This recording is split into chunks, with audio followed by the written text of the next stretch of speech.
Just like the street lights lit this town, like a fire in a blaze, gotta burn it down. Can't be afraid to leave this out. We got this far, don't know how. I see danger in your eyes. They know we'll burn down the night. Coming just like the sunrise. You know that we gonna let it rain. Tonight we gonna let it rain. Tonight we gonna let it rain. Just like the sunrise, we gonna let it rain.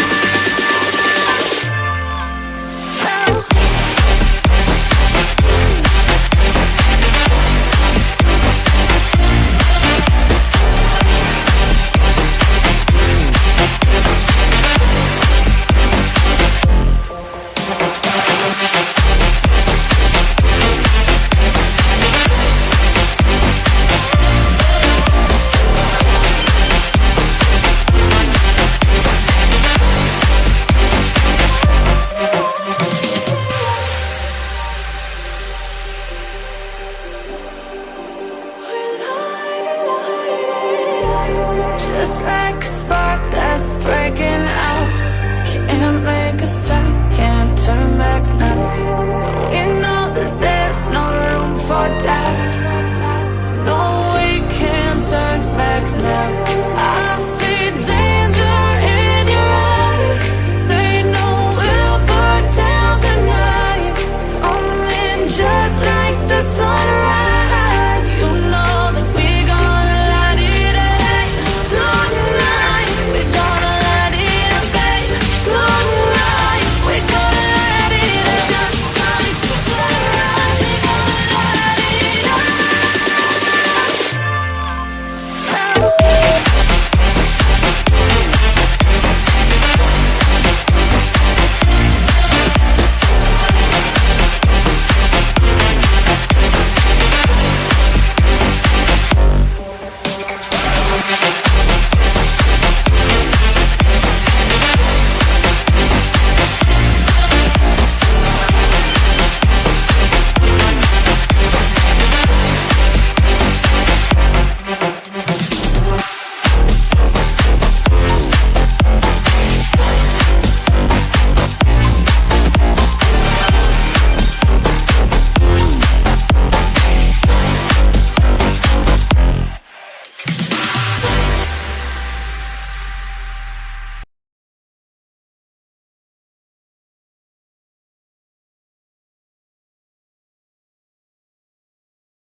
I'm muted over here. Muted talking. Okay, sorry about that. Let's start that one again. Hello, hi, and welcome. It's okay. I was just saying welcome, about 15 times like I normally do. So, welcome in. My name is Tanya or TitaniumBuilt, and I said you fell upon my channel somehow if you're new. So, welcome in. And if you're not new and you're joining us for another, another live, I appreciate you so much. Thank you for doing that. That means a lot to me. So, I said we'll see who's in chat and then we'll go from there. So we'll get some people to come in and get settled and get their popcorn, get their snacks, get whatever you guys get whatever you guys get. I didn't notice I was on mute because the song puts me on mute, or the video. So then I forget to unmute myself. Hey, Cyber Warrior, first here. I love that.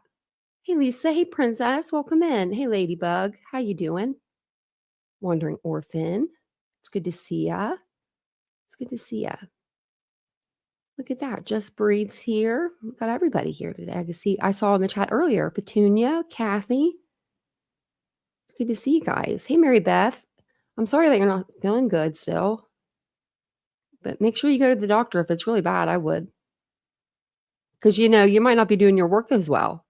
You might be like tired and I hate working when I don't feel good. Hey, Lenora. Welcome in. Yeah, everybody's here.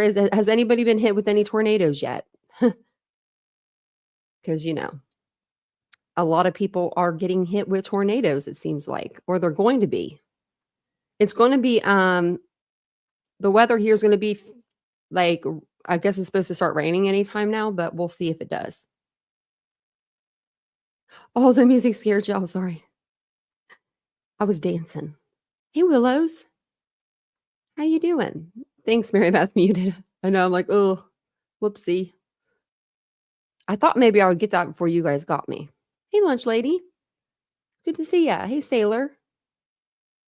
I'm like the slowest person when it comes to going through names. I wish I could be really quick, but I can't. Unsolved Cases and News. I love that. Love that name. Welcome in. Hey, baby girl. I always feel like I'm gonna miss somebody, and then I feel bad, because I go through the whole list. If I did miss you, I say, "Hey, why'd you miss me?" Don't do that again. But let me just go through my to-do list here of things to do. But if you guys don't mind just taking a second, the only thing I ask you to do is just hit the like button if you do enjoy the content. If you do enjoy the content, make sure you subscribe. If you're new to the channel, make sure you tell us where you're from. We love to hear where people are from. If you have like a channel, if you're on the platform, we love to know those kind of things. We like to know where you're from and what you do. We nosy over here. We nosy. Oh, from the UK. I love that. Hey, Tony.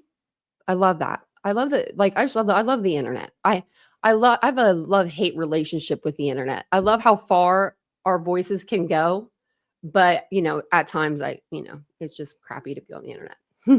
But tonight we're going to go through a couple little things. So let me get here started. If you would like to become a member of our channel, I will put the link for the membership in the chat throughout the live. So you can just click the link and join there if you'd like to do that. I'd love to have you. We'd love to have you. So Bryan Kohberger, the suspect in the University of Idaho murders, was subject to multiple search warrants as part of the investigation into the killing of the 4 University of Idaho students back from November of 2022. These search warrants that were executed were to gather evidence, including digital devices, personal belongings, and other materials that they could try to link, Bryan to the crime scene. Details of the warrants include specific items sought, and the justifications for the searches were made public through court filings, revealing the depth of the investigation and the efforts to build the case against him. It was really, I was reading through them tonight, and I was like, wow, it's a good read through. It's a good review. So what we're going to do is we're going to review the search warrants tonight, and we're going to see if anything sticks out to us from knowing what we know now, compared to what we knew back then in 2023 when the search warrants were first executed. I don't think we've ever really went back through them. So it'll be a good review. Hey, Squeaky. And I love your new picture, by the way. I don't know if I told you that. But I also have some pictures of Bryan Kohberger's family. They're exclusive pictures. So they're not really exclusive to me, but Daily Mail had them. So you'll see those tonight. They just posted them, though, today. So they're pretty new. But I figured we would start off with Bryan Kohberger's person, what they got on him the night of the arrest. So, and then these are going to be in any sort of order. I'm just kind of going to go just through the search warrants. But this one was the one done on 119 Lambston Drive in Albrightsville, Pennsylvania. And this is the 31-page document, but it's just because it has the affiant description at the top, and then it has the PCA and all of them, and we'll have the PCA. So thanks for becoming a member. Wandering Orphan, thank you. Look at that.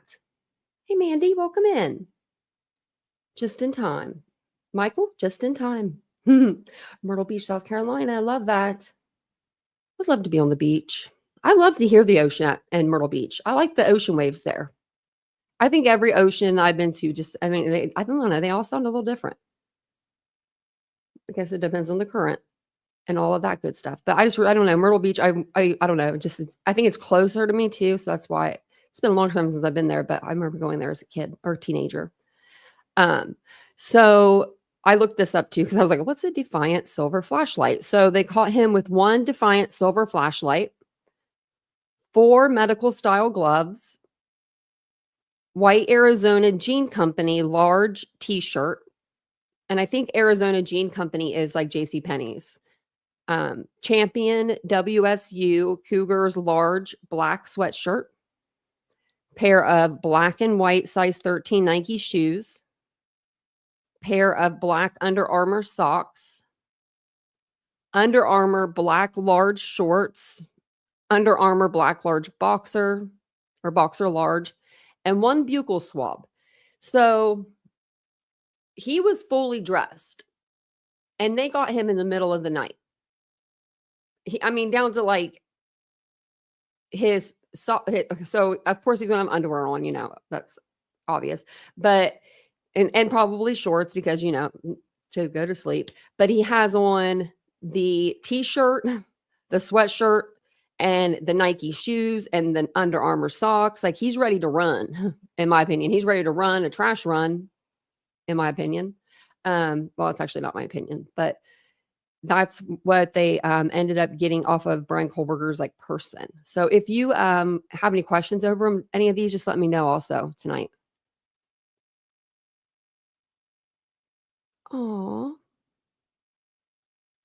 I'm sorry, Aries. They think I'm going to have Parkinson's. I'm so sorry. I am so sorry. My grandfather had that. We're here for you, Aries. That makes my hands shake just thinking of that. My grandfather had Parkinson's really bad, and it's just really sad. So I hope that they get to feel better. Me too, Aries. Me too. And as you get older, you question it even more. So actually, I don't know. We get some answers when we get older. We get wiser a little bit. Now the 4 medical style gloves, like, I don't know if he had them in his pocket or what, or if he was wearing them. He could have been wearing like 2 pairs, like one on, 2 on each hand.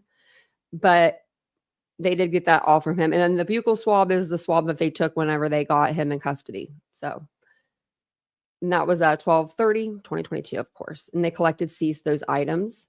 Now I'm going to show you guys, if you've been with me on the channel for any amount of time, I don't know if you've been with me for like the last couple of years, you've probably seen this video. I've only showed it twice. This will be my 3rd time, but it's not Bryan Kohberger's exact apartment, but it is the Steptoe Village Apartments, and it's a 2-bedroom flat. So it would be similar to what his apartment would look like if you were to go inside of his apartment. So we're going to watch this apartment video before we go over the apartment warrant, because we might be able to see where they collected some stuff, because they say like, north closet, south wall, those kind of things. So I figured I would just show you guys this before we read through the next set of warrants. And let me know if you guys have seen this, because when I first watched this, and you know how they said like the house was the target, and then they said like they didn't know if the house or the people in the house was the target.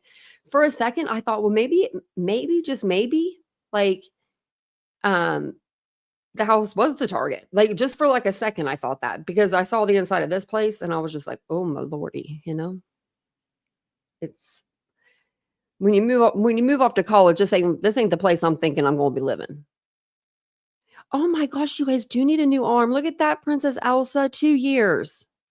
Wow, you guys do need a new arm. Vincent, if you're listening to this, they need a new arm. We need to do like 2 arms or something. Like 2 years, you get 2 arms. I love that. Thank you so much for being here for 2 years with me. Man, I don't know what I'd do without you guys. That's a long time. Oh, that's a long time, Princess. We've been through a lot together. So this is the Steptoe Apartments where Bryan Kohberger resided prior to the unalivings. The music's great. My favorite.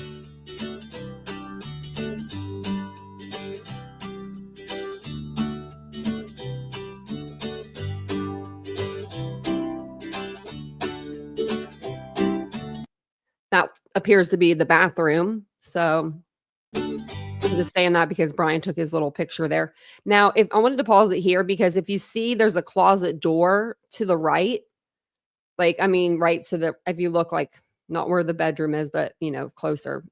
I don't know if you can see my cursor or not. But to the right, there's like a closet there. And I think that when we go into some of the evidence that they found, it's going to be located in this closet here. But it doesn't pan, I don't think, all the way over to the closet. So I wanted to show you that. I guess it kinda does. So, yeah, you can see the closet more. Yeah, you can see it. There you go. Well, kind of.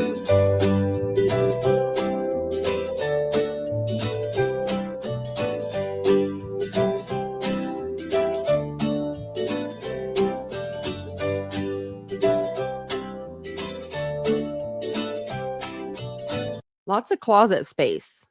The music's kinda bad, but, and then that's the 2nd bedroom, 1st bedroom, 2nd bedroom, blue carpet. I hope they revamp that place by now. They need to redo their thing. I did at one point, Wandering Orphan, because we went through it, but I don't know if I have it on my playlist or not. Or, like, I have, like, a little bookmark of, Idaho that actually has some other stuff in there too. I am the worst. I'm so unorganized when it comes to stuff. Like, I'm completely ADHD. I'm all over the place. So, the next one to come up is, so that was Brian's apartment. Lovely apartment, not like his personal apartment. I don't want people to think like it went to his actual apartment, but the 2-bedroom apartments that are located, at Steptoe Village where he was living. So then they went into his apartment and they collected some things. I was trying to find articles of where, like, I remember hearing that Ann Taylor went in after they seized items and she went in and grabbed a few items herself. Other than JLR, I can't find an article of it. So let me know if you guys remember that. And if you guys remember like an article or something of it. If you don't, it's fine. I mean, I can always look it up more. But I was looking into it like right before the live, and I'm like, why is only JLR popping up when I'm putting this stuff in, to Google? So, and I know a lot of people were listening to JLR when it came to this case. And because he put out 2 people's names. I don't even remember the guys' names now. But they said that it was like 2 people that did this, and he had names for the people. It was right before Bryan Kohberger got arrested. It might have been even like the same day or like the day after. It was literally uncanny. Like, he knew something was going to happen, but he didn't know who. Like, it was a Chris something or other, and then some other guy. And then Annie Elise said that Kohberger's sisters lived next to the victims. So there was all kinds of misinformation going out, at this time. So let me know if you guys remember that, because I remember that. Like, I remember hearing that.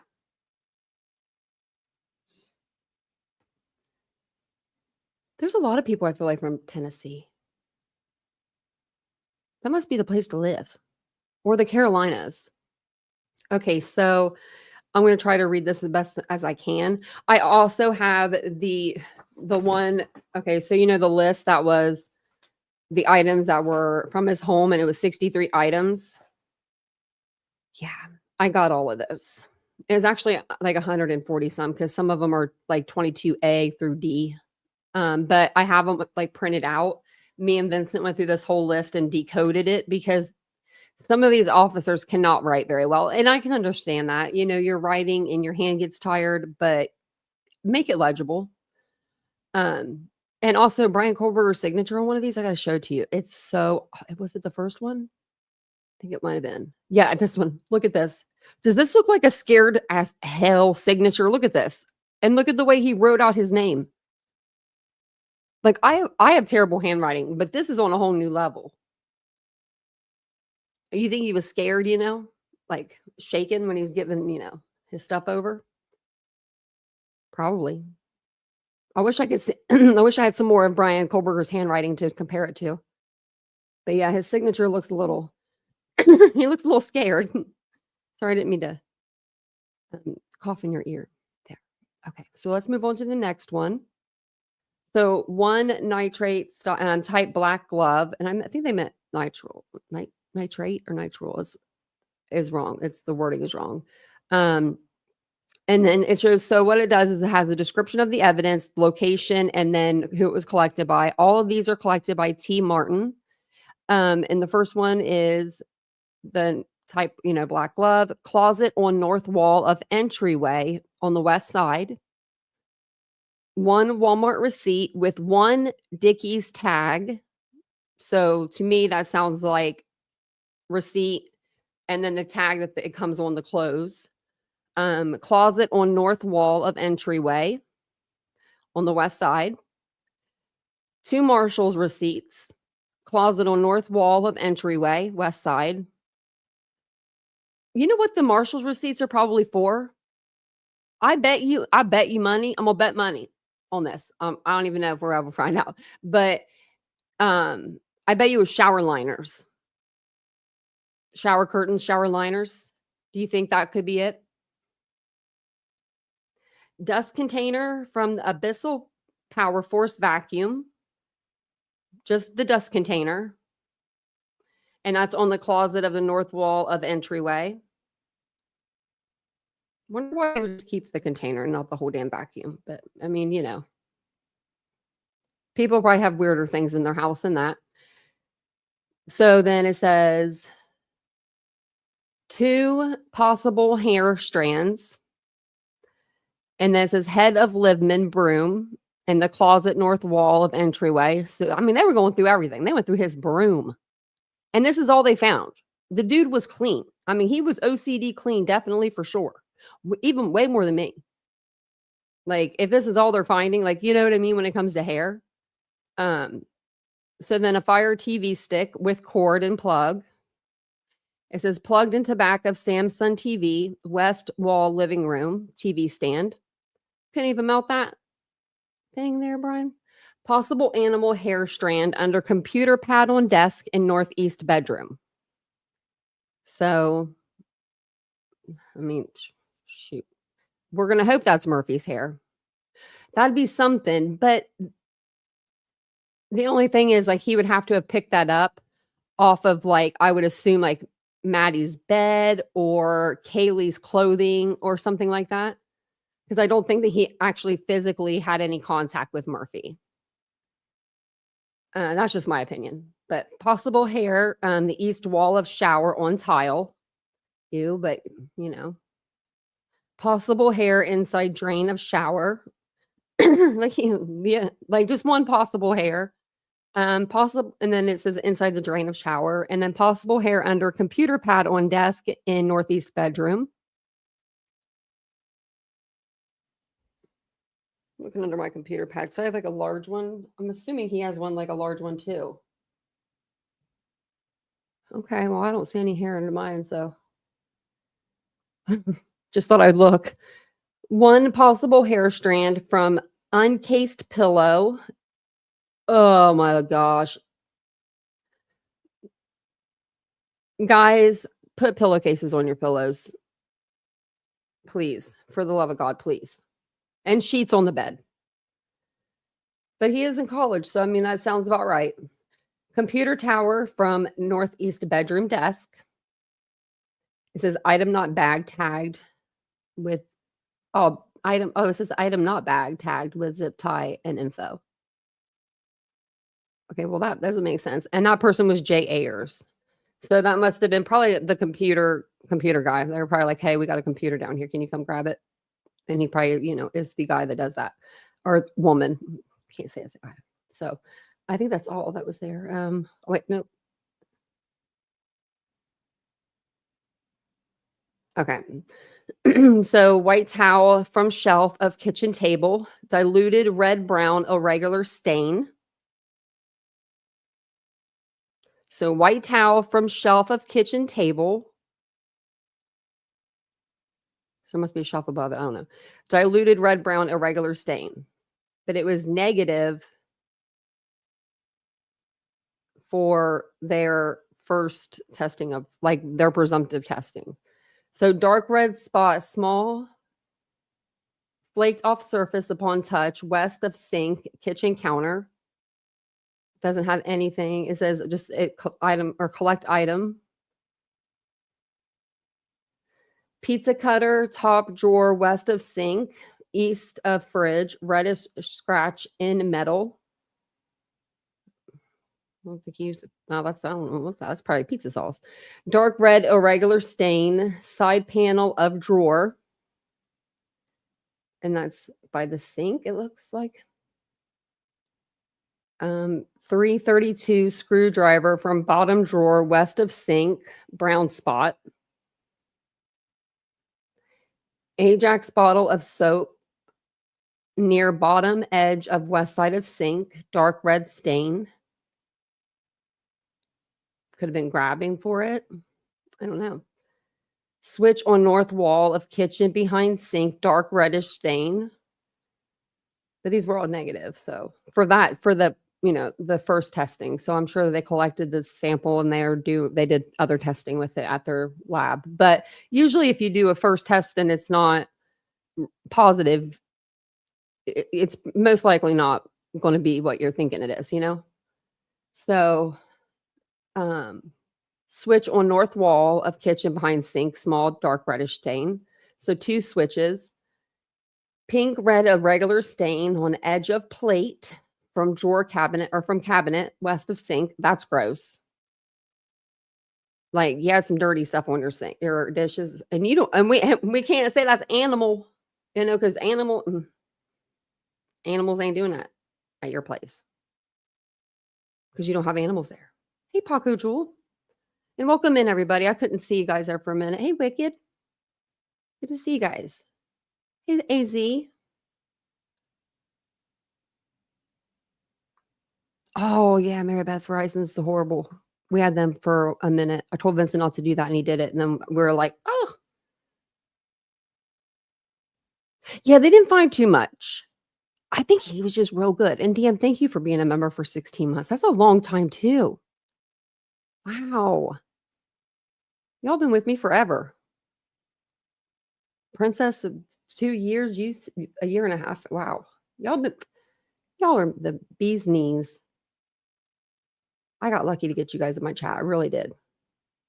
You guys don't cause no trouble or nothing. Actually, I like it when you do though. So the microwave on counter and kitchen, dark reddish long stain in back, dark discoloration in grout of countertop or counter tile just south of microwave. Well, that's just probably crappy, apartment. Orange drip, south wall of kitchen, east of window. Northeast bedroom, northeast closet, interior of north door, dark reddish stain, multiple irregular and pieces. Pieces of what? Doesn't say. But these are all negative. Small red brown stain on an exterior door of northeast closet in northeast bedroom. Edge of south door of northeast closet in northeast bedroom, very small red brown stain. Interior of south closet door, north door, faint stains, swipe marks. 2 small reddish brown irregular stains inside of south closet. Maybe he wasn't cleaning as much as we thought. Irregular reddish brown stain inside south closet of northeast room, north side of vertical wall. White towel on black / brown stool, dark brown stain in towel fibers. Why wouldn't you just wash your towels? You wash them once and the blood will come out.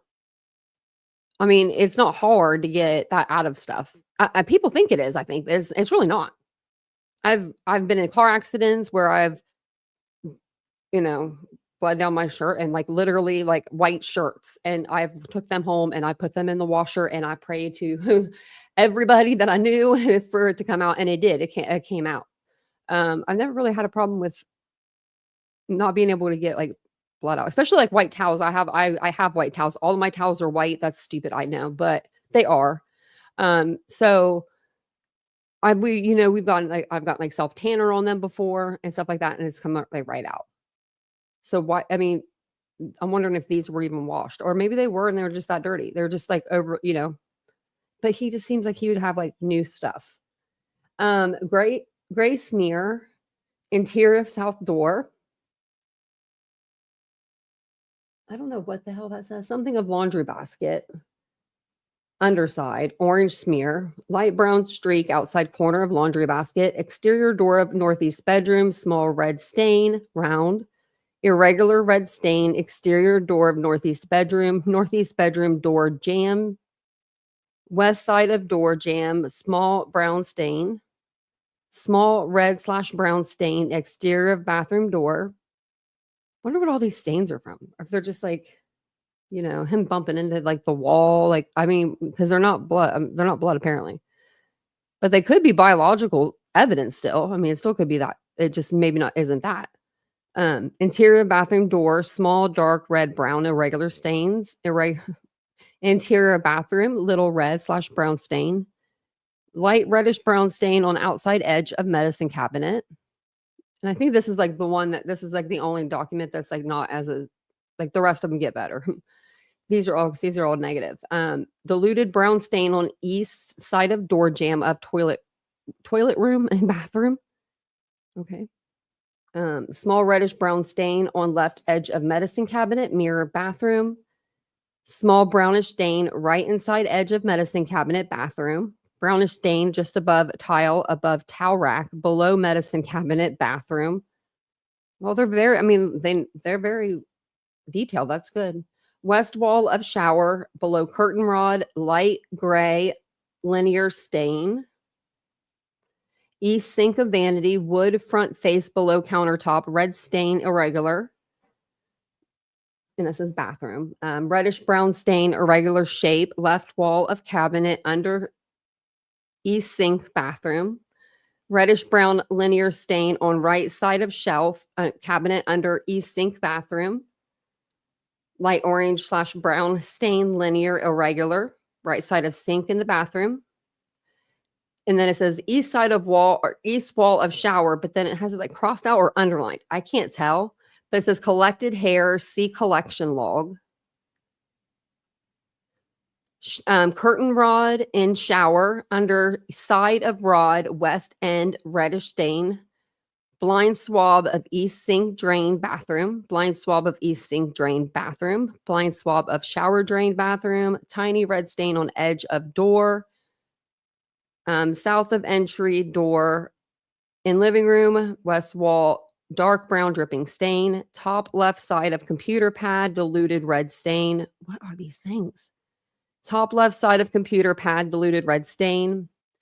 Reddish brown stain on uncased pillow, south side of bed, 2 separate stains, only larger stain tested. And they cut them, I think. So why is that one in this one? This was positive for blood. So we got a positive finally.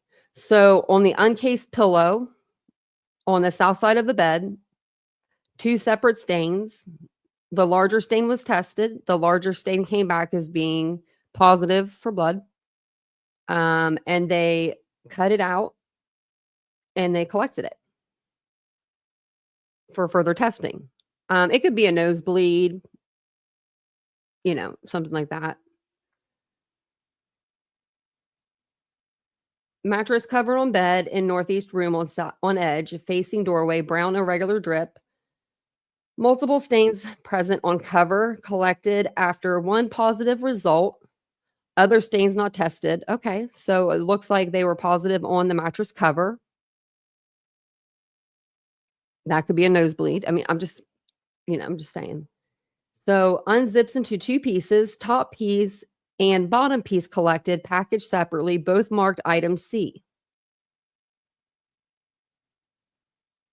Underside of rug under coffee table in living room, brownish staining under tag. Ooh, that's negative though. Never mind. I'll say that'd be a good place to look. Rug linear brown stain on a carpet in living room under rug. And that's negative. So out of all those, we only had 2 that were tested positive for blood. And that was the mattress cover and the pillowcase or the uncased pillow. Sorry, uncased pillow because he's an animal.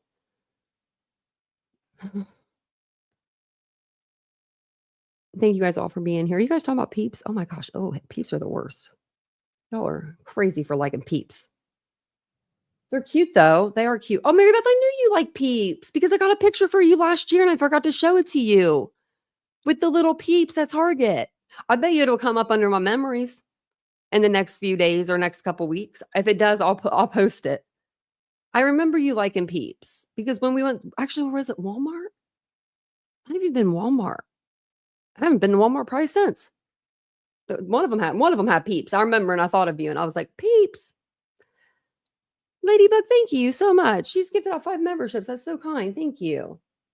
Daycare Mama got one. A little bet. I can't even say that. A bit crazy. I like how they spell that. Miss Snippy and Renee. Well, welcome in, guys. Welcome on in. Thank you. That's very nice of you. You guys are kind. Too kind.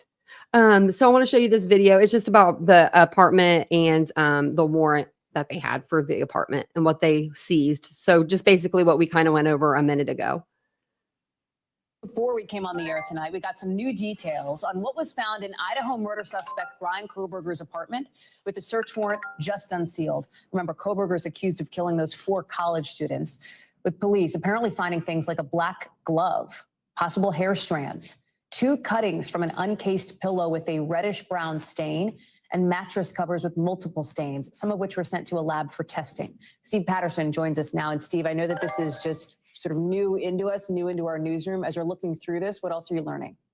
Yeah, this is all coming out. This is an unsealed, as you mentioned, search warrant from December 30th search of Kohberger's apartment. It tells us essentially 2 things, obtained, by the way, by the New York Times and released in a redacted format. Want to talk about a few things. It tells us a few things. One, it tells us what police were looking for, which was essentially any sort of strand of DNA, any possible blood evidence that they could match to the scene. And it tells us what they found, which you just listed. And I will sort of zoom into a few of these items and explain why they might be important. So hair strands, including possible human and animal hair strands. Anybody that's been following the case know that Kaylee Gonzalez had a dog. If they can match maybe some of the DNA from the hair strand to the apartment, that helps bolsters the prosecution's case. Forensics on these dark red stains that were apparently found possibly on like a pillowcase and maybe a mattress. Self-explanatory. They want to match that DNA from inside the apartment to what they found in the house. Will help bolster the prosecution's case. The single black nitrate glove, more self-explanatory as well. Also, a computer tower, always important in these investigations because they can do a search on the actual search history, which may help explain maybe some of the motive, which in effect helps bolster the prosecution's case. All of this, of course, central to the core investigation, but more importantly, central to the prosecution and central to what's next in this court date, which would be in June for that preliminary hearing, because we know both sides will be presenting evidence and possibly even calling witnesses. So another essential step in this judicial process as we move forward. Thanks. Thank you, Mary Beth. Thank you for gifting. Willows, make sure you have your gifted memberships on. I think now if you guys go up to the top and you click where it says like 5 gifts from Ladybug or Mary Beth, I think if you click that on your side, it'll, okay, so yeah, okay, if you're on like an iPad or something like that, if you click it and you click allow gifts, it'll come up like this. Really quick, I'll show you. See how it says, oh wait. Allow gifts. I don't know if you can read that because man, it's like getting fuzzy when I go into the camera. But that says allow gifts right there. I just don't have my gifts turned on. But that should help you guys. Oh, so Therese, if you heard something, this is an old article. So this is an old this is for the search warrant for his apartment back from 2023. So they're going to be talking about, like, they'll talk about the prelim and all kinds of stuff that we didn't get.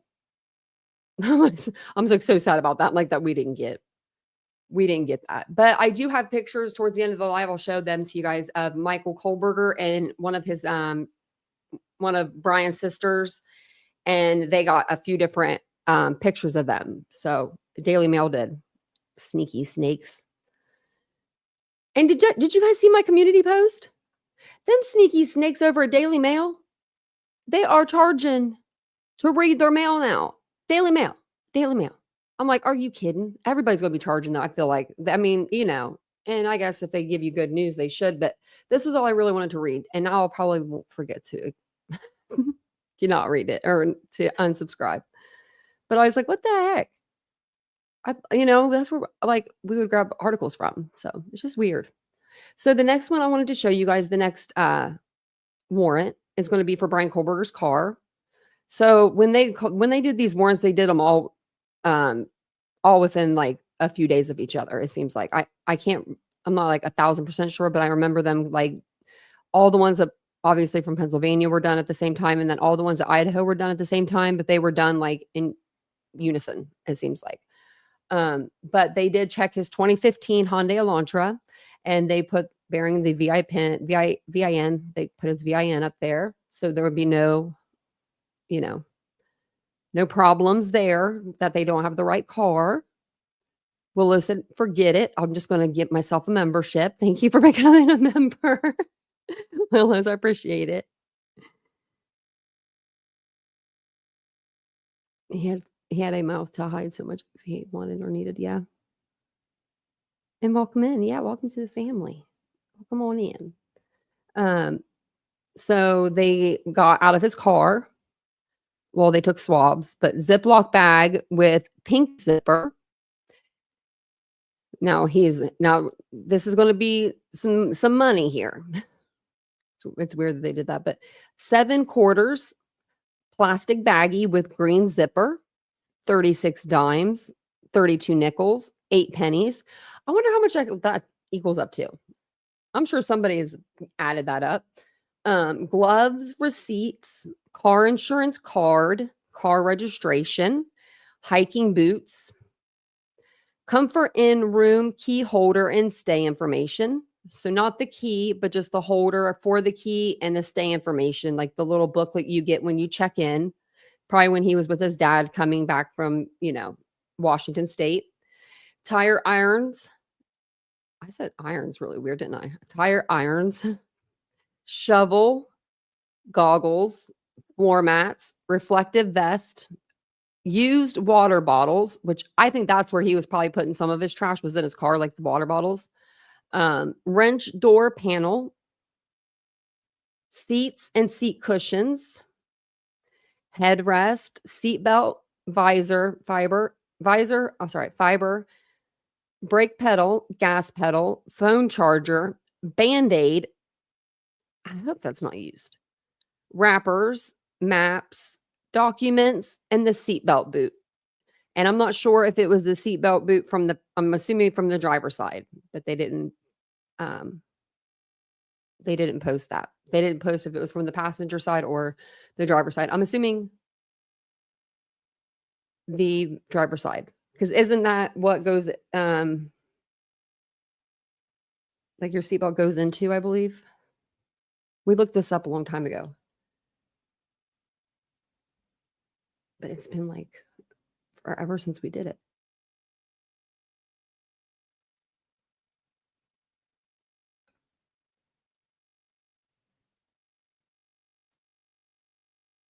Okay. Show me an image of, like, I can show it to you guys, explain it to you guys what it looks like. They're showing me all these different things though.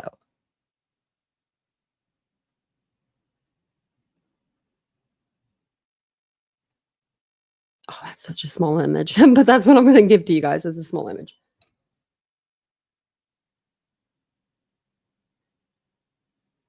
My left hand ain't working. I was going to try to blow it up for you, but I think that's what they're talking about. I don't know, just squint if you can't see it. It just goes on your safety belt, I believe. Correct me if I'm wrong, but I believe that's what it goes on to. I don't know if it's part of the, I want to say it's actually maybe like inside of this part of the seatbelt, like that your seatbelt comes out of. I bet one of these guys, one of these gals in the chat will know. How you doing? How's everybody doing? Welcome in, everybody. Hey, Trips, True Talk. How you doing? You think he buried the knife? I think he threw it in the Snake River. I think he did. I think he went on that little road trip at between like 5:30 and 8:30 when he had his phone off. I think he took a little trip, took a little ride. We did a whole live over it. Like I did it through Google Earth or Google Maps, one of them. And we literally like just took the roads that he would have taken whenever he was going to, I can't think of it now. Where was the second location that he went to that night? And they thought it was a different state, and then they had to switch it back to Idaho because it was like, I can't think. Johnson, Idaho. That's what it was. So we'll have to do that. But I said Bury too, though. So I mean, I don't think that it's like, out of the realms of possibilities. Yeah, Johnson. Yeah. It took me a minute. I'm like, what is the name of that place? Because we went to, it was like Johnson, Iowa or something they had out there first. I forget which one it was, which state it was, but it wasn't the right one. And we were like, it was like a little dot, but there was one. It was so small. But we found it. So this document here is incredibly hard to read. If you guys, I'm gonna just blow it up a little bit. I should have my glasses on. Let me put my glasses on really quick, even though we're already like been reading. Man, there's always something on these things, I swear. I only need one lens technically clean, I guess. No, I need them both because I can like see through the other way. Did you know that if you have a prosthetic eye, they still put in whatever eye it is, they still put in like a prescription glass for you? Just I thought I'd give you that tidbit of information, Bet you didn't know that. Okay. Why are we at 33 already? Where's the rest of this? Hold on.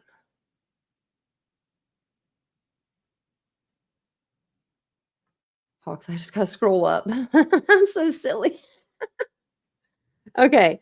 So like I said earlier in the live, if you weren't here, before we started or before we, got to this point, if you weren't here, some of this stuff, this guy I think it's a guy that is writing this, whoever it is, they are really good at first. Like they're doing a good job.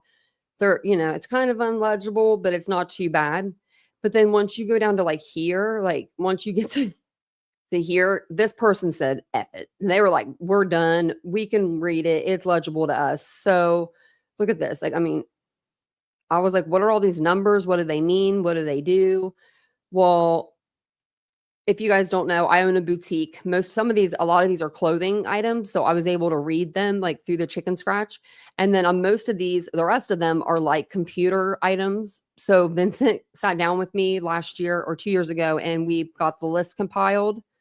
And what we thought it read. So if you guys think it reads something different, let me know. We're going to go through them. I'm going to go through them on my paper, but I'm going to leave this page up and scroll through this. And if you think, wait a minute, that don't seem right, let me know, because it has been a couple years since we wrote this out. So, and we only went over this once. First thing they found, first and foremost, is a knife. We don't know what kind of knife. Just says knife. Number 2, book with underlining in page 118. And let me know what you guys think these things could be too. So the book with underlining on page 118, I think it could be Elliot Rodgers' manifesto. Technically it's a manifesto and it's not a book, but they could have put book instead of manifesto because they might not have, I don't know, cops maybe just thought more of it as a book because it was so long. AT&T bill for Bryan Kohberger. Number 4, they found a Glock 22 Gen 5 40 caliber, and it has the serial number there. BMK V5Q2. 5 Smith & Wesson pocket knife. 6 folder containing vehicle paperwork. Number 7 Acer laptop model, and then it has like the model number. Number 8 is a green leafy substance in green container. We're thinking that's pot. Number 11, white paper with password. Number 12, power cable. Number 13, a cell phone. Number 14, 3 Glock 40 caliber magazines that are empty. Number 15, books. Number 16, black face mask. Or one black hat, one black face mask. So where am I at? Oh, wait. No, I'm actually up here. Sorry. Black face mask. There's 2 of these. Sorry. And then, so there's the black face mask. I don't know if it's the balaclava or not. They don't put that, but it could be. Prescription, black gloves, one black hat, one black mask. So maybe he was going to wear like the black hat and the black mask instead of the balaclava. And then he figured, he saw on Dick's website or whatever, he saw, oh, there's a balaclava, or he knew about it. And he went on to Dick's maybe and did that and ordered it. I don't know, but they did catch him with that stuff. So, and it has Michael Kohberger's name on there. Maybe they just have really bad handwriting, but I think it's just because they're probably very nervous. I would be. I mean, they blew through your home and they're like, now we're going to search it. So have fun with that, you know?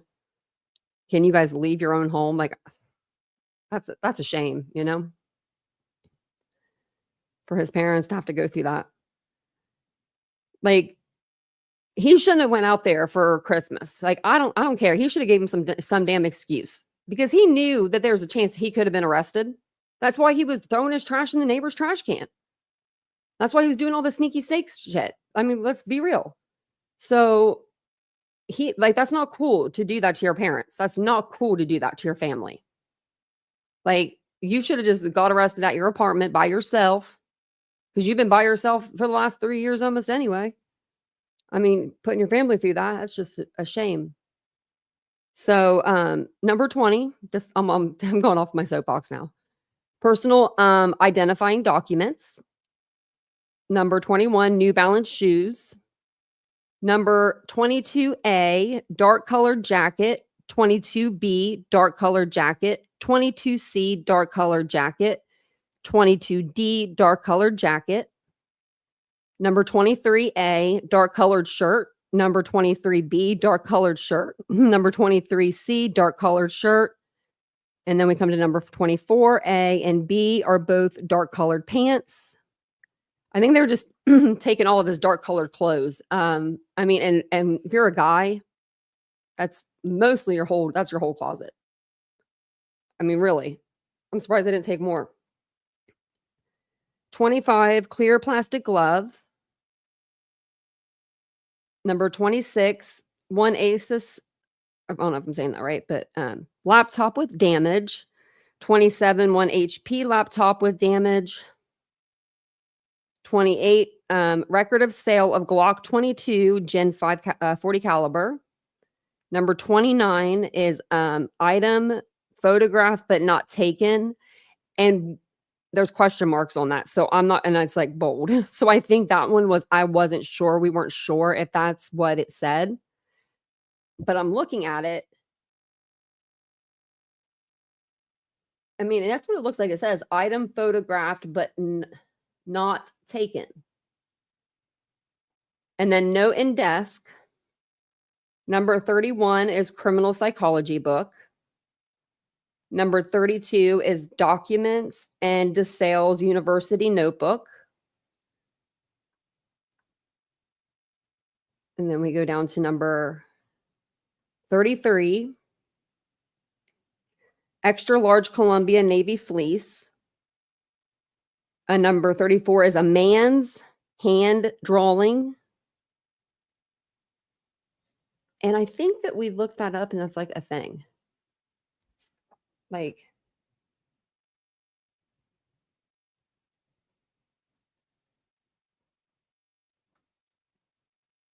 maybe not. No, I don't think that's what it is.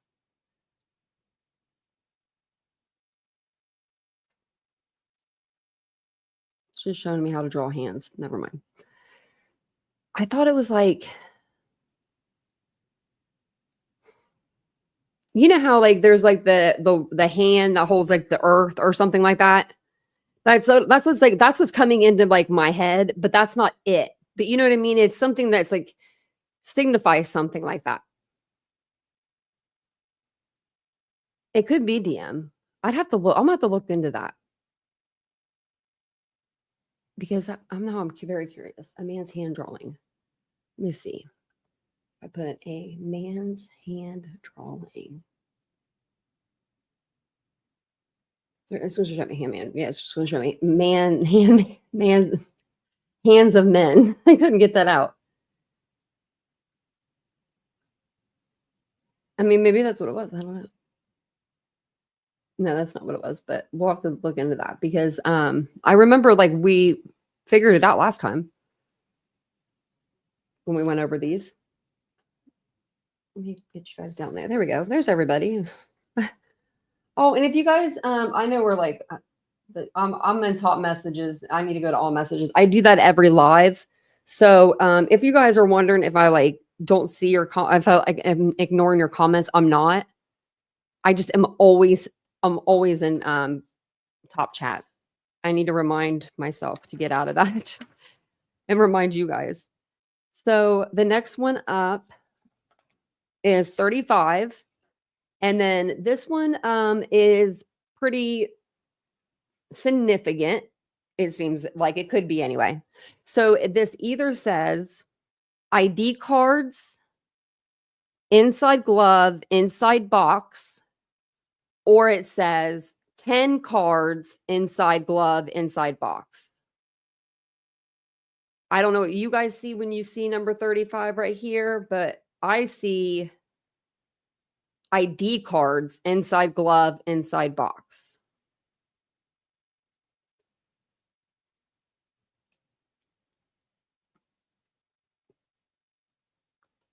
Let me see, actually. Does he have anything else with the capital B? No, no capitals.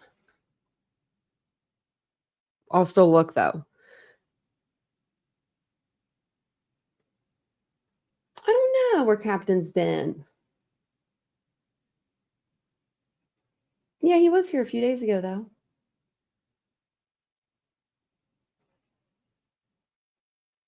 Oh, after God, I don't know. Squeaky. Hey, Wizard Walt. That's funny. So I think it could be ID cards, inside glove, inside box.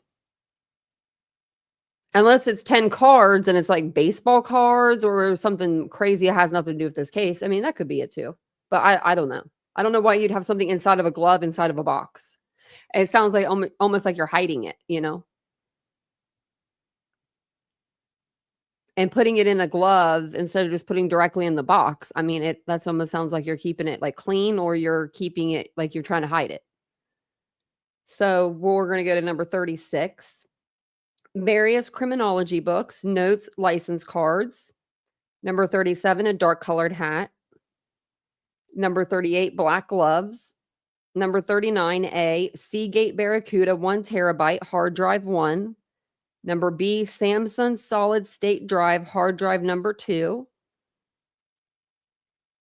Number 40 is the black box for Samsung 960 Evo model 500 gigabyte size NVMe SSD, and it's the packaging for number 39. So for the Samsung solid state drive, the hard drive, the number 40 is the box for that. And then number 40B is Intel Optane computer hardware enhancement box. So it's just the packaging. Number 41, 2 pairs of black gloves, 1 black knit hat. He has a lot of knit hats. Black hats or black masks, or maybe as we're seeing, but you know, you see IDs too. I do too. See, I want to, right, DM, I want to know if it's one of their IDs or something. If, let's say, okay, Maddie and Kaylee, when they were out, the night that they were out, right, they were not carrying purses with them. If you guys remember, they didn't have a purse at the grub truck. they had their cards in their back pocket. So she had her debit card, and I'm assuming her driver's license, because she would need her driver's license to get into the bar to, they would card her. They would card both of them. I mean, they would, they're just at ripe 21. So what if those girls came home that night and they went into Maddie's room, or they were in the kitchen even, or the living room, or wherever they were, and they just took out their cards out of their back pocket? So that way, when they took their jeans off to put something more comfortable on, their IDs didn't get washed in the washing machine, and they knew where they were the next morning. So, I mean, I don't know, maybe something like that. But that's, because they would have their IDs probably maybe just like out on their table, or it could have even been on their nightstand table. That white table that was in Maddie's room. I mean, they could have been on there.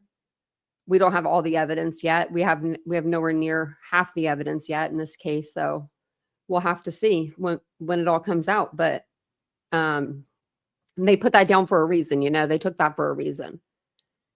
So then we're going to be on, let's see if we're right in let me see if I need to scroll down for you guys. So number 42 is dark green short sleeve shirt, black long sleeve shirt, black sweatshirt, gray jacket, 2 pairs of black pants, 1 pair of black jeans, 2 pairs of black jeans. Number 43, 2 black long sleeve shirts, 2 pairs of black pants, 1 gray jacket, a gray knit felt hat, 1 black glove. What's up with the 1 gloves? Are you losing your gloves, Kohberger? Like just one of them? Because I've done that and it sucks. I've had a red glove in my closet for 3 years. I'm waiting to find that other red glove, but it's gone. So I can understand that. Number 44, motherboard, which is awesome if it has anything on it. Number 45, Washington State University paperwork. Number 46, note from Bryan from Montana. 47, Craftsman shop vac.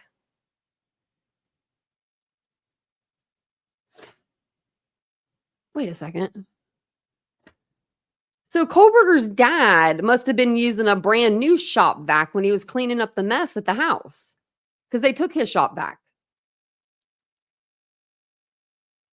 I just remember that. You'll see the pictures later. I'm pretty sure we have pictures of them. Yeah, but this looks like an old shop vac. This doesn't look brand new. I guess it could be, but go back, cops. I don't think that's brand new. Okay, I'll let you guys let me decide. I'm gonna let you decide. You can't really see it whenever I blow it up. Let me see if I open.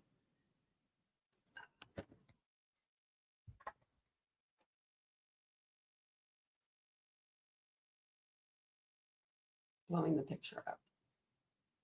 That all it's gonna let me go. Yeah. This is the day after, they took, or the day of, the morning after, into the morning after. That looks like a used shop vac to me. It doesn't look like super clean. Maybe he's borrowing from the neighbor. Maybe he borrowed from the neighbor. Usually when, you live in a community like that, your neighbors. But I don't know if I'd be answering the door to Michael Kohberger or Mary Ann Kohberger if they came to my door and I saw the SWATs there the night before. Because when they ran into these people's houses, I'm sure people heard that. I'm sure people heard them coming in like a wrecking ball.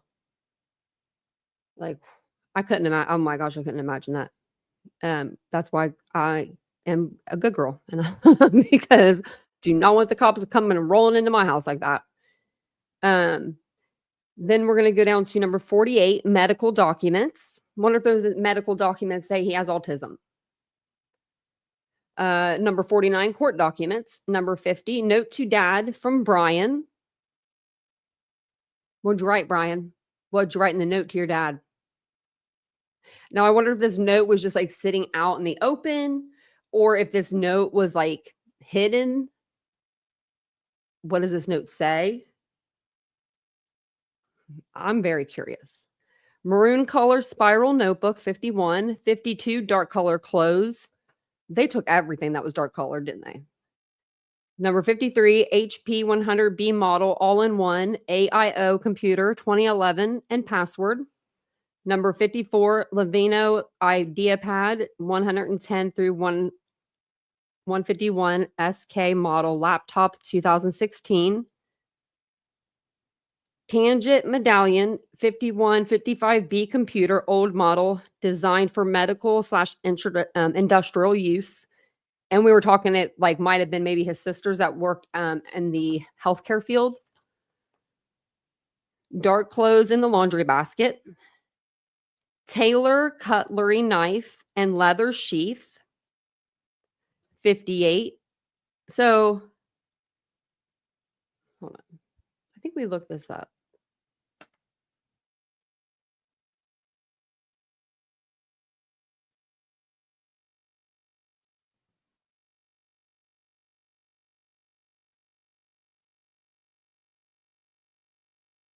Does it say what it is? Taylor cutlery knife with leather sheath.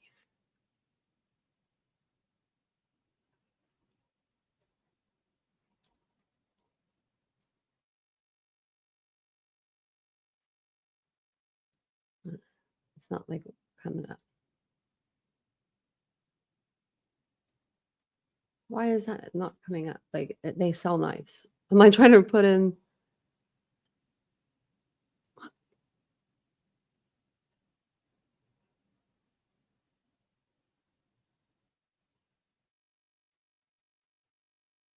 It says no results found. There's a crap ton of knives on here though. These are all like cutlery knives are like usually like knives that you use, aren't they? Like more knives that you use in your like kitchen and stuff, cutlery. I used to sell cutlery. I should know this, but I'm pretty sure like just like in the Ellen Greenberg case, she had the Cutco cutlery knife. That was the one they supposedly said that she did all the damage to herself. So I wonder if he decided to go with another knife. It says with leather sheath. I wonder when he bought that. Very curious. So 58 swab S1, 59 swab S2, 60 swab S3, 61 swab S4, 62. Oh, sorry, I should have put this down here for you. Sorry about that. 62. 2 pairs of dark colored boots. 63. 1 pair of brown boots. So that's what they took. They over 100 items, I would say. I have them like listed, but some of them are like A, B, C, and D. I would say over 100 items that they took from Bryan Kohberger's house, from his parents' home, which, I mean, that doesn't surprise me. That's his childhood home. I'm actually maybe surprised they didn't take more stuff, but maybe that's all they needed was the computers and stuff. Now, they didn't take that iPad because it was in, we've heard, this is weird, they didn't take the iPad because it was in a spot, like a community spot, meaning like the living room where everybody could get on it. But so is that computer. I'm pretty sure that this one, the computer from that's designated for medical / industrial use, I'm pretty sure that is like would have been in the middle of the home, like in the living room or the dining area. So I don't know why they were able to take that one and not take the other one. So, hey, dreaming of blue skies. Welcome in everybody that I haven't seen yet. So don't you start on me. These videos always start. Okay. This one is just going to go through, kind of explain what I just went over with you guys, and then we'll go from there. Oh, let me hit the volume. On what investigators found the day they arrested Bryan Kohberger, the Poconos native accused of killing 4 University of Idaho students. The second round of search warrants. It's our top story on Newswatch 16 at 5. Good afternoon to you and thanks for joining us. I'm Lisa Washington. And I'm Stacey Lang. More search warrants were released today detailing what police took from Bryan Kohberger, the Monroe County native accused of murdering University of Idaho students in November. Newswatch 16's Amanda Eustace joins us live outside the Monroe County Courthouse with what police found. Amanda. Well, Stacey, Lisa, these are the very last 2 search warrants. They were sealed for 60 days by a Monroe County judge and were just recently unsealed this morning. Now, this paperwork documents exactly what investigators took from Bryan Kohberger's family home in Chestnut Hill Township and what was found in his car when he was arrested in December. According to the warrants, police took more than 60 items from the home in Chestnut Hill Township. The items police collected include knives, a gun, a cell phone, black gloves, and a mask. Officers also took personal notes, documents, and clothing. From Kohberger's white Hyundai Elantra, authorities took gloves, a shovel, goggles, swabs, and floor mats. A third search warrant was unsealed a couple days ago on Tuesday. As we reported, it revealed what police took from Kohberger himself at the time of his arrest, including a flashlight, medical-style gloves, and a DNA swab. Police say they began tracking Kohberger when he made the drive from Pullman, Washington to Pennsylvania in mid-December. His arrest on December 30th came nearly 2 months after 4 University of Idaho students were found stabbed to death in their off-campus home. At the time of the murders, Kohberger was a graduate student at Washington State University, which is only about 10 miles away from the scene of those murders in Moscow, Idaho. And now Bryan Kohberger remains locked up in an Idaho County jail. His preliminary hearing is scheduled for June. Amanda Eustace, Newswatch 16, reporting live in Monroe County. We don't care what they have to say. I was just trying to check the weather really quick. Says rain is expected to start in 43 minutes. It looks like thunderstorms. Ooh, thunderstorms. I love thunderstorms. Hopefully that's all it is. I love thunderstorms, though. Are my dogs in here? Yeah, they are. Look at them. You should see the one. I don't know if you can see her, but like she's so gray. She goes into the chair, but she's trying to fit on there, and she's just so big. Her little head. The other one's on the floor, but you can't see her. Oh my good golly. Okay, let me get to the next thing here. I was gonna. Yeah, okay. Let's see where we're at. So it says around 60 search warrants, these are different search warrants, were released last week ordering multiple companies to turn over information related to the case against Bryan Kohberger, the man accused of murdering 4 University of Idaho students. I'm bringing this up because it was the same time that pretty much the same time that the other warrants were like, within the first few months of him being arrested, these were coming out. So I figured we'd go over them as well. So it says the warrants were filed in the months after the murders, but a judge signed an order last week to redact and release parts of the warrants to the public.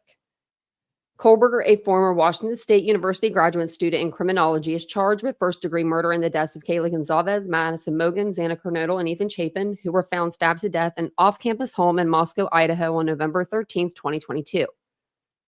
Court records say police found DNA on a knife sheath left at the scene that matched Kohberger's DNA. He was later arrested at his family's home in Pennsylvania in December 2022 and extradited to the Latah County Jail, where he remains until his preliminary hearing on June 26th. Remember that. These murders happened November 13th, 2022, and we thought we were going to go and have a preliminary hearing in June of 2023. We had high hopes, didn't we? Now it's April 2nd of 2025. And here we are. Prosecutors have yet to say what they believe the motive was behind the murders, but sealed and redacted search warrants show insight on what police might have been looking for to build their case against their suspect. So these are what the search warrants were for back then. They want an Amazon for sales from January 1st to present, January 1st of 2022 to present, of a K-bar USMC fighting knife sheath and or K-bar full-size straight edge knife, American Express, Discover, Idaho Central Credit Union, Umpqua Bank, Wells Fargo, Potlack, number 1, Financial Credit Union, asked for financial records from the victims. Apple iCloud accounts from the victims. AT&T, Verizon Wireless, T-Mobile, Inland Cellular, Blue Ridge Knives, K-Bar Knives Incorporated, a Wi-Fi company. I don't know if that's really what the company's name is or if they're being weird with us. Dropbox, eBay, DoorDash, Google, Yahoo, Meta. Ask for all privacy information, all posts on Facebook and Instagram. Contact information, IP addresses, etc. from the victims and their activity from August 1st, 2022 to November 19th, 2022. Tinder, PayPal, Venmo from victims and 3 other redacted names. Reddit with any identifiers related to Kaylee Gonzalez. Walmart for sales from January 1st, 2022 to present of a K-Bar knife or K-Bar USMC fighting knife sheath and or K-Bar full-size straight edge knife. Yik Yak account for Bryan Kohberger. UPS. Wait, hold on. Yik Yak, isn't that when you, hold on. That's the app you sign up for and you can meet up with someone within like 5 miles, right? Hold on. Yik Yak was, wait, hold on. It said allows user to post anonymous messages called yaks visible to others within a 5-mile radius, gaining popularity on college campuses before facing controversies and ultimately shutting down in 2017. So it shut down in 2017. So why do we care? Oh, wait, it relaunched in 2021. That's why. Okay, that's why. But I don't think that you can do that. So it says functionality, Yik Yak allows users to share anonymous text-based messages within a 5-mile radius, creating a localized social media experience. These anonymous posts are referred to as yaks within the app. The app's core feature was a ability to connect with users and messages from their immediate vicinity, making it a source of local news and gossip. Okay.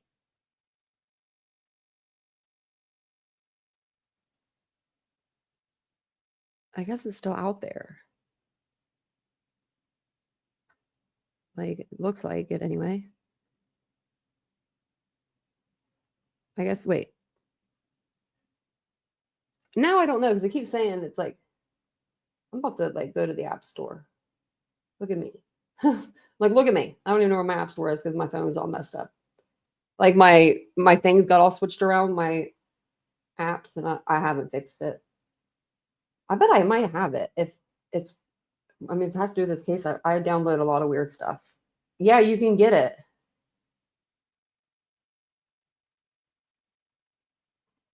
Okay.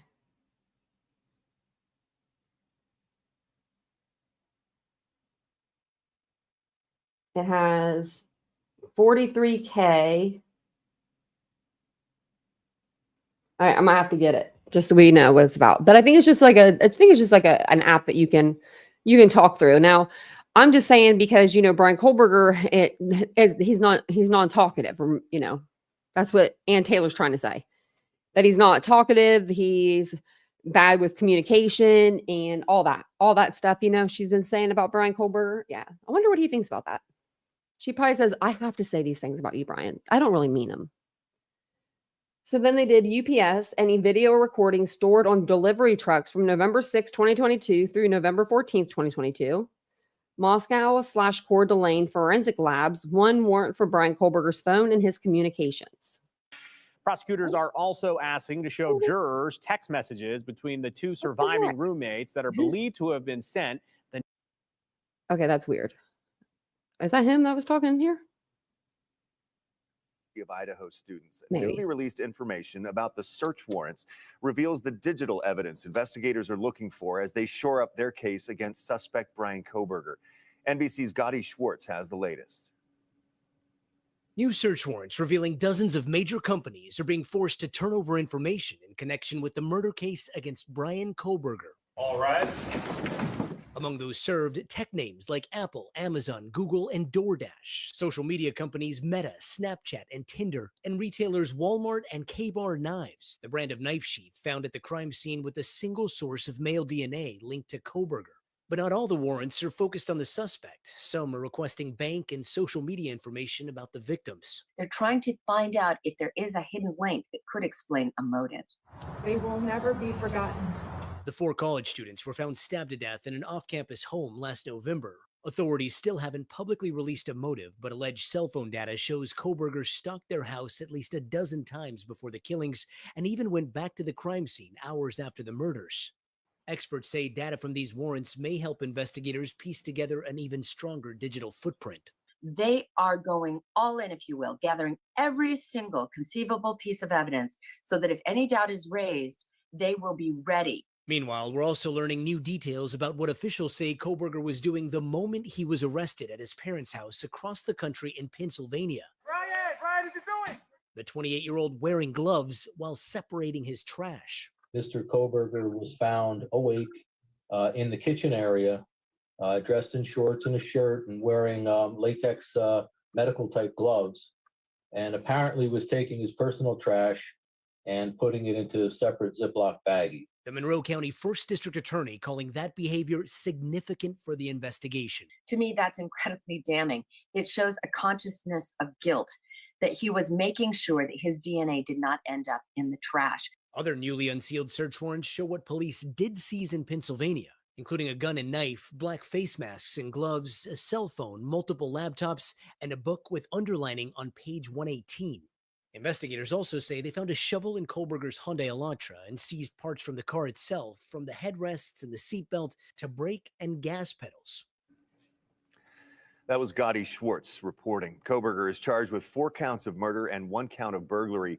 He's currently being held in the Latah County Jail. His preliminary hearing is set for late June. Okay. I don't know why I exited out of that one. I wanted to show you guys another, the families thing.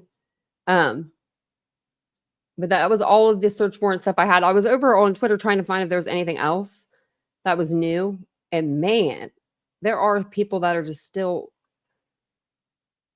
a little cray-cray over there, you know. Be careful who you listen to. Tornado warnings are issued, though, for Indianapolis area. So if you're in the Indianapolis area, get your butt in shelter. Just want to let you know.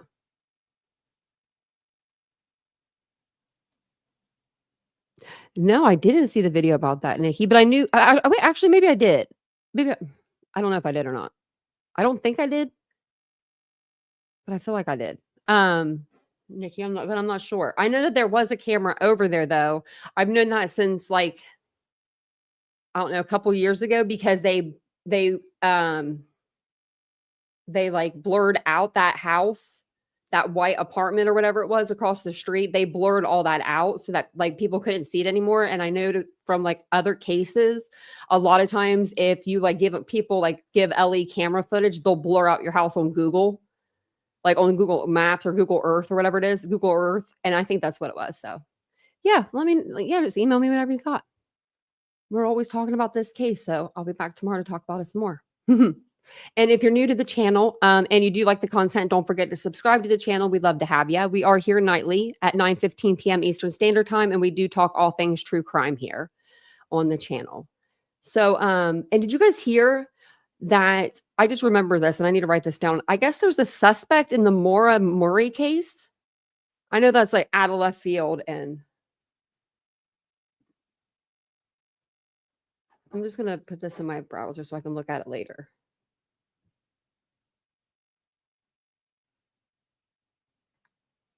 I'm going to have to look it up, but I heard that and I was like, what? But I don't see anything about it. Hold on.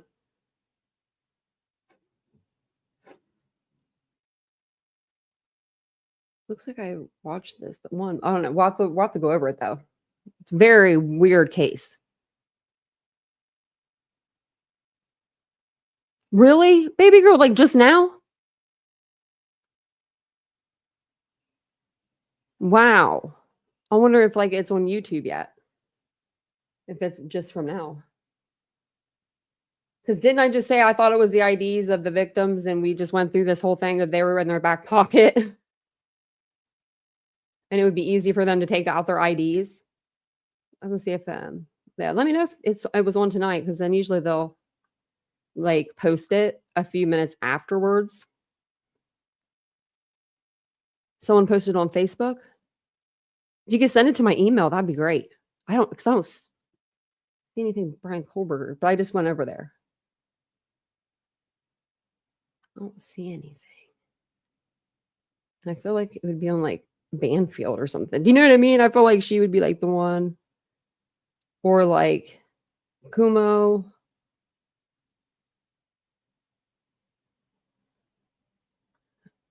Yeah, I don't see anything yet, but I'm gonna keep my eye on for that. Yeah, I'll have to look that up, because that would be something. That would be something. Hey, Wolf. Yeah, Marianne. Yep. If those IDs are the victims, game over. You better just start trying to do a plea deal right now as it is. Because your night driving is not helping you. Your going on hikes is not helping you at night. Your stargazing isn't helping you. None of this is helping you. You should have said you didn't know where you was. But Bryan Kohberger's family seen for the first time in months as bombshell twist threatens to throw them into the middle of the Idaho murders case. Bam. I like their titles. Very catchy. Bryan Kohberger's family has been living in the shadows. The accused killer was arrested in connection with the 2022 murder of 4 college students, and his family has been noticeably absent from the dozens of court cases held since. And we've noticed. Kohberger, 30, could be executed by firing squad if found guilty of killing the University of Idaho students, and prosecutors have now said that his own family may be called to testify against him. Those relatives have barely left their home since Kohberger's arrest, but exclusive Daily Mail photos show they have been carrying out their daily chores. The looming trial is due to kick off in August. Father Michael Kohberger, 69, was spotted by Daily Mail cameras tending to the garden at his family's home in Albrightsville, Pennsylvania on Friday as bombshell court documents are being filed 13 states away in Idaho. I guess he didn't need to read them. The following day, exclusive photos show him clad in pajamas, and you'll see these, calmly clearing away tree branches and tidying up trash at the front of their property. His wife, Marianne, 65, remained inside their home. She has not been seen in public since she and her husband were called to testify in front of a grand jury in May of 2023 for an unrelated case. She has not been seen in the public. You know, Daily Mail, they have people out there looking every day, I bet. They probably have somebody sitting in their car just looking at their house. She has not been seen since she had to testify in 2023. The woman has been locked up in her house for almost 2 years because of what her son allegedly did. She's losing her life. I mean, I'm sorry, you're 65, honey. You got to live a little. Like, we only get one life. You know what I mean? If her son did something, let him rot. Move on. I mean, that's kind of what they're doing, it seems like. But Kohberger's involvement in that case has since been ruled out. That was the Dana Smithers or something. Was that the case? Something like that. So there's Kohberger, of course. He looks just like his father. I mean, look at that. Look at the face.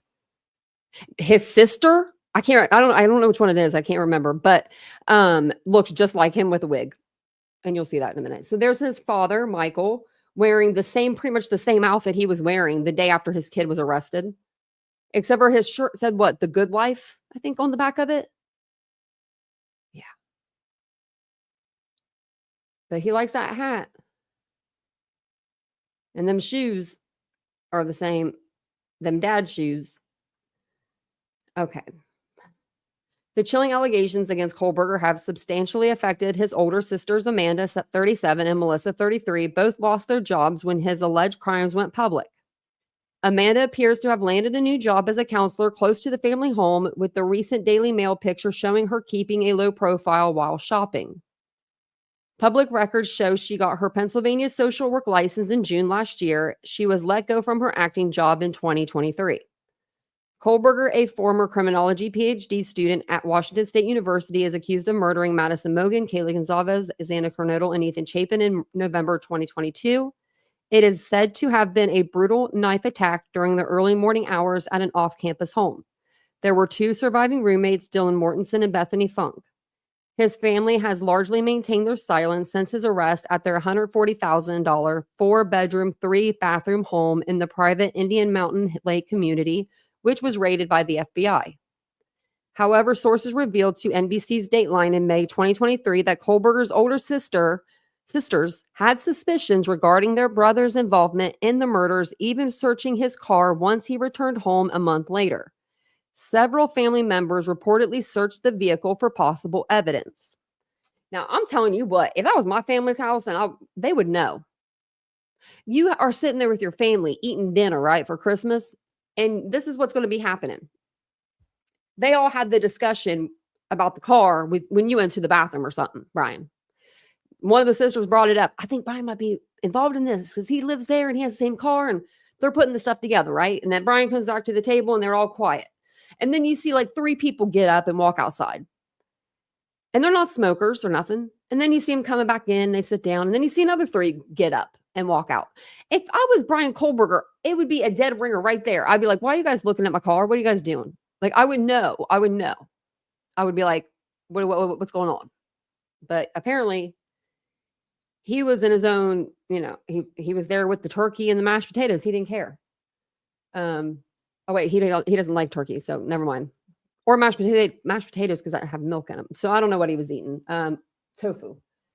His family has large. Oh, sorry, I read that part. However, according to Dateline, one of his 2 sisters loudly pointed out Kohberger's Washington apartment was just a few miles from the crime scene at the time. She reportedly also noted his white Hyundai Elantra, which was the same as the car at the center of the murder investigation, down to the make and color. Dateline claimed a source said one of Kohberger's sisters had raised concerns about his possible involvement. That report also alleged his father responded by insisting Kohberger could not have been responsible for those students' deaths. Look at him in his PJs. Changed his shoes, though. Now he's got these New Balances on, different New Balances. He must like New Balance. And then there's a sister. Amanda, 37, appears to have landed a job as counselor close to the family home because she was shopping here. She looks like Bryan Kohberger with a wig. But her eyebrows aren't, she ain't got the bushy eyebrows.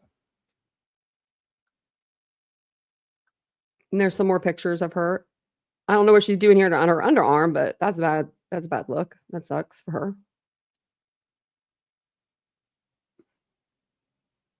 Now, I don't know. I don't know. I probably would be a little more. I would probably be like wearing a hat and stuff if I was her out in public. You know what I mean? I'd be scared. I'd be scared someone would want to come up and talk to me. So May 24th, 2022, Uvalde, Texas, written by Melissa Kohberger. Burfett, I don't know. Of their laughter, there is now not a sound as we lower our children into the ground. Small hands and feet buried 6 feet deep into the earth of the world then that failed them. As I read the poem, I thought, whatever the solution, I pray we consider the children before the gun. Allegedly, your son didn't put the children before the knife. So, and these were kids, in my opinion, college kids. The drama within the Kohberger household came to a head when federal authorities arrived at the home on December 30th, 2022. Their force reportedly ripped the front door off its hinges, and according to Dateline, they found the suspected killer sorting his trash while wearing latex gloves. Subsequently, Michael was seen in exclusive Daily Mail pictures taken at the time, tidying up the mess from the SWAT team raid. Shards of glass and remnants of the door's decorative panel could be seen lying near a trash can containing broken window blinds, also damaged during the bust. The property has since returned to a state of normalcy with a floral wreath adorning the new door.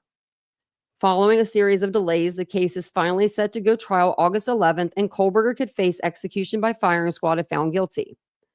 His mother previously expressed her opposition to the death penalty, school shootings, and abortion in letters published in a local newspaper.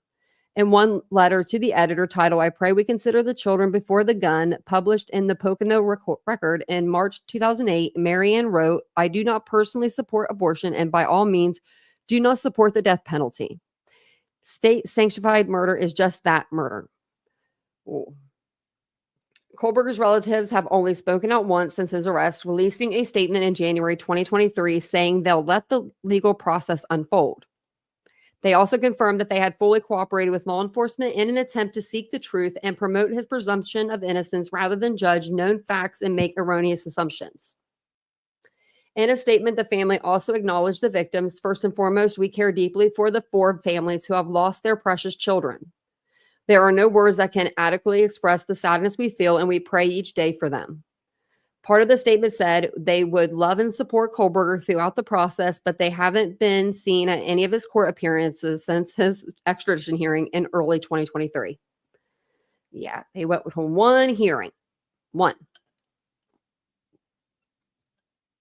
And not cool.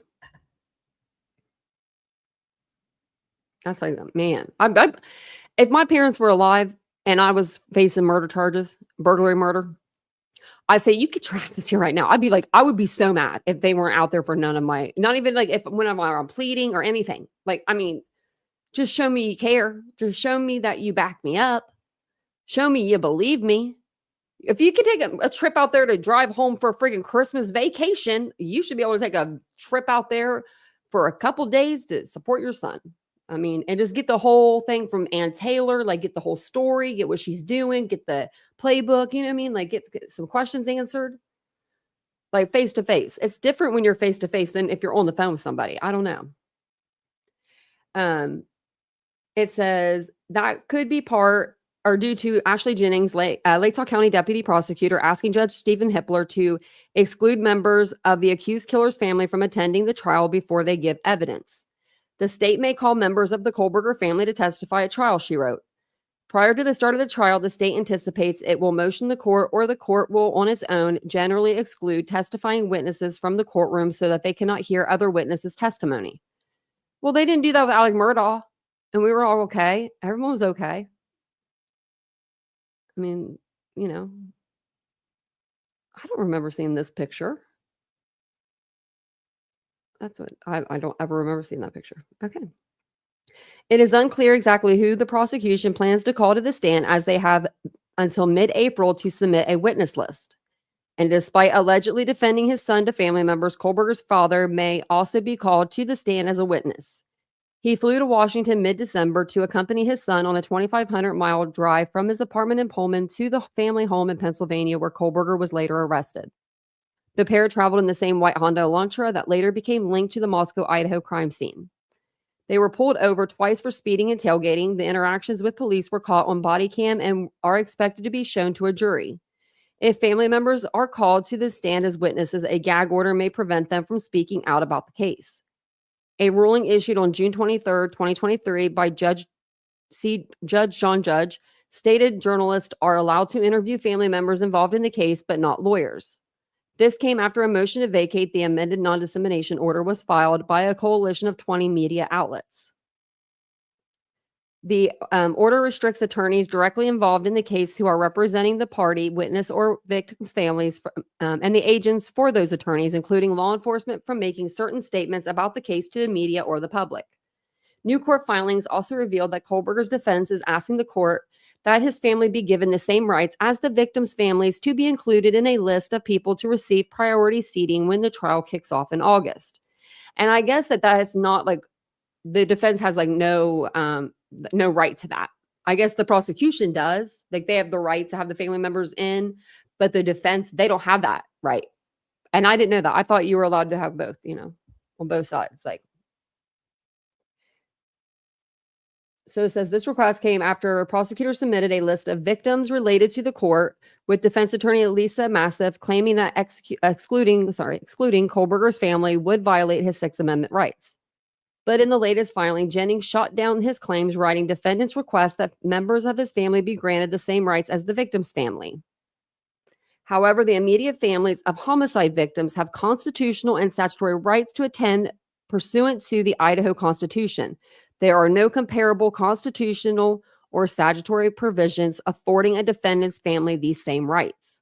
The defendant has a constitutional and statutory right to a public trial, but that does not extend to defendants choosing whom sits in the courtroom.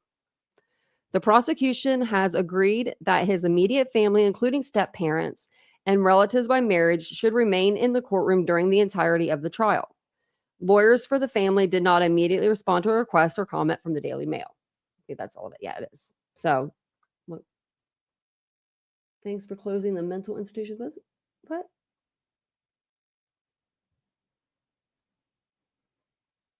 Stalking the family is a little strange. It is a little, that is a little strange. You know that they are too.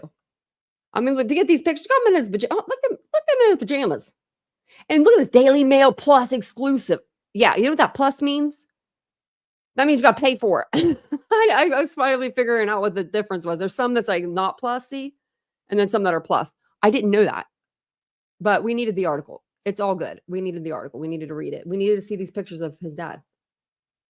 We needed this. But I think that's all I have for you for tonight. Let me pin this because I want to look at that Maura Murray stuff. And then I'm going to look for that other video, but I don't see it on News Nation yet. So I might not be going down far enough.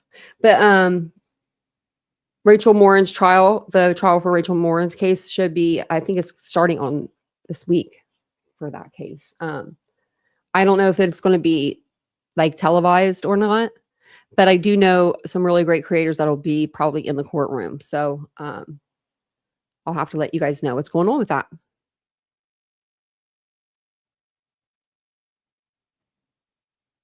I think Therese too. I think there's going to be something like that comes forward.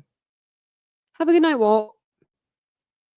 Look at that. I think I was almost done by the time it was like your bedtime. Hey, Artworks. Yes. I pray for them too. Yeah, absolutely. Absolutely. That's what I was saying earlier. I feel really bad for his family. I mean, his sisters lost their damn jobs. His mom and dad probably don't, well, they're retiring, I think. I think they were both retired, but you know, they probably don't want to go out in the community because their son, I mean, oh my.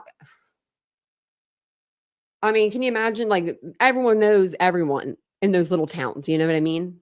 And you go to the Walmart and they're like all like looking at you like, there's Mary Ann. There's Mary Ann. Like, I couldn't imagine. I feel bad for the victims' families and the people that put, you know, and they are victims themselves too. But I feel bad for, you know, Bryan Kohberger's family and his friends even. Like, you know, we saw his friend last night. I think I felt bad for that kid after I made fun of his shirt being so wrinkled. But I'm just like, man, dude, you were really good friends with him. And like, you know, you just never know. You never know people, I guess. You never know people. I think they probably watch via Zoom too. I would hope so, Ladybug. If they don't, then I mean, maybe that's what keeps him calm in court too, you know, and makes him just look straight ahead.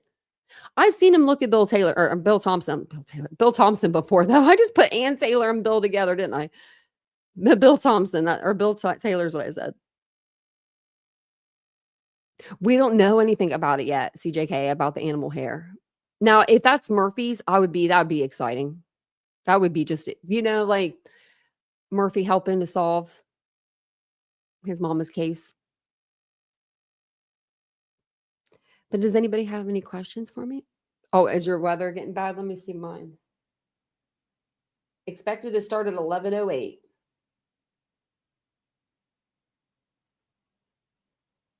So it looks like, let's see. I always like to go over to, I looked on TikTok. I didn't see anything really on TikTok.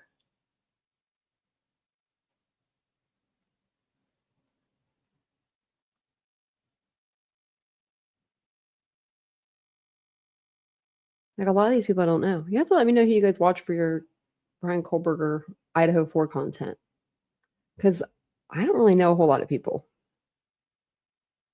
Student fatal. Oh, there was a student, I saw this earlier, fatally stabbed at Frisco track meet. It was this, there were 2 teenagers having beef. One of them's dead now. That's very sad. I think there's like.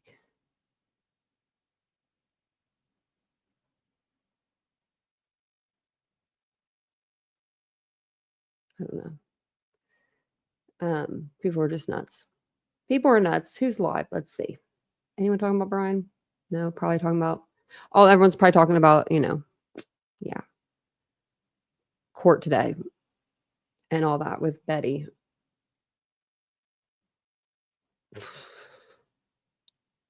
Where have we gone? Where have we gone?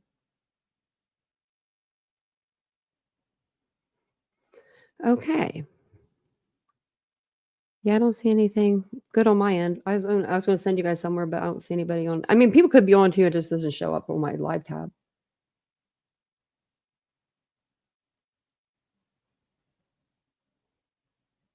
Oh, look. I can put Bryan's song in the link for the song in the chat for you guys if you guys want to go listen to his rap. Oh, Rex Heuermann. Yeah, that little dirty son of a gun was in court today, wasn't he? I forgot about that. Yeah, let's see what old Rexy's up to. I knew that he I saw earlier I tweeted out some stuff. We may have to do like a live over this during the day tomorrow. Because he was there I don't think he was there today, but he was there like last week or a couple of days ago, and then his lawyer, or I'm sorry, the prosecution was there today, and they're doing stuff with I think like the hair analysis, like DNA with the hair. I missed it too, so I'm gonna have to look it up, and then I'll fill you guys in on it because we're covering that case on the channel. But it says, that he doesn't conjugate with other people. But yeah, we'll have to look it up. We'll have to look into that. I'll keep that up on my my browsers, because then I would come in here in the morning and I'll be like, oh, look at that. Oh, Kiwi made it is. Yeah, that's true. Bryan's song is better than T-Rev's tracks.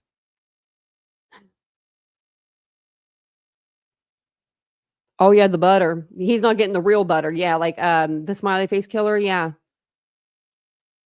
What do you get on your food? Do you get rolls? It's like, what? But they're gonna go out of business feeding that ogre. He's huge. But so is Bryan Kohberger's dad. He's a big guy, but not as big as Rex Heuermann. Rex Heuermann's a big dude. If I was a lady in the night, a worker in the night, and I got a picture of Rex Heuermann, I would be counseling that immediately. I would say, oh my gosh, I'm sick. I've got to wash my hair. I don't know. I'd give an excuse. Thanks, but no thanks. But I mean, just because I'd be like, I would be worried about my own safety always, all the time, no matter what. Like if that's your line of work, I mean, that's your line of work.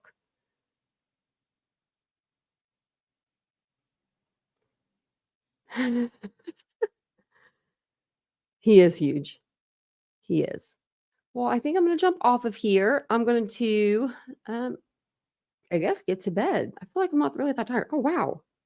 I did a lot of calories today. I'm proud of myself. Oh my God, 94 minutes of exercise. Woo, look at me go. Look at me go. Look at me go. But thank you guys so much. I appreciate it. I know. Don't you say fake news though, Squeaky Will. I just signed up. I need to unsign up. I'm going to leave it up so I remember to unsign up. But I don't know. Some of this stuff might be good. We'll see. We'll give it a couple days. We'll see what it gives us. But thank you guys for being here tonight. If you guys don't mind, just take a second, hit the like button or hit the dislike button, either one. I mean, it does help me know if you like the video or not. But I hope that you did. And also don't forget to subscribe to the channel if you'd like to. We'd love to have you. We do talk true crime daily here on the channel. We're here at 9:15 p.m. Eastern Standard Time every evening. And sometimes I do day lives on this channel. Sometimes I do day lives on my other channel, which is called Unfiltered with Tanya, which is more of an unfiltered side and life vlog of my channel. So I appreciate you so much. I will see you guys all tomorrow. Have a wonderful evening. If I don't see you, have a wonderful, what is tomorrow? Wednesday, Thursday. Have a wonderful Thursday. And feel better, Mary Beth. And also, thank you guys so much for all of the gifted memberships and becoming a member. Wandering Orphan became a member. Ladybug gifted out 5 memberships. Mary Beth gifted out 6 memberships. Willow became a new member. And I'm missing DM was a member for 16 months. And Princess Elsa, a member for 24 months, 2 years. Wow. 2 years. I got to get you guys some new arms. But thank you guys for being here. I appreciate it. And I'll see you guys all on the next live. Bye, guys.